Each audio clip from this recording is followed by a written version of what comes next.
منى زكي قالت عمرو اديب: انا مش من الاشخاص اللي بعمل شوبينج وبعمل الحاجات الاوفر دي خالص، ولا الكلام ده بقى يهمني دي منين وماركت ايه. انا بحب ان انا الفلوس استخدمها في حاجات تانية، وحاجات منها كتير بتبقى ليها علاقه بالتشاريتي. ودي نقطة فيري انترستنج. لما الناس العادية بقت بتهتم قوي انها تنفست سو ماتش ماني تروح فين وتجيب حاجة من براند ايه، زي واحدة فنانة مشهورة زي منى زكي، الحاجات دي ما بتهمهاش. اشرح لكم حاجة: احنا كهيومنز نشأتنا والتجارب اللي مرينا بيها بتقدر تأثر علينا وعلى تصرفاتنا وقراراتنا حتى في الشوبينج وغيره. وعلشان كده هنلاقي اشخاص الترند بالنسبة لهم حاجة مهمة جدا، بدل في حاجة كل الناس اشتريتها او مكان كل الناس بتروح احنا كمان لازم نروح.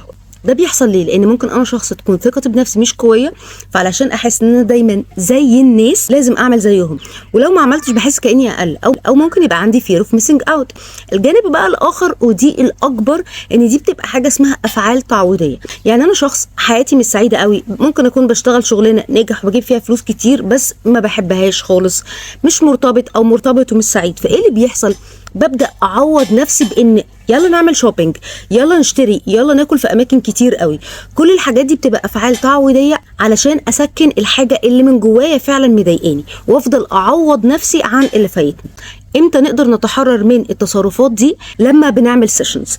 هنا بنبدا نعرف هو اصلا انا عايز ايه، انا مين، ايه اللي بحبه وايه اللي ما بحبوش، مش ايه اللي المجتمع اللي حواليا بيعمله فانا كمان محتاجه اعمله.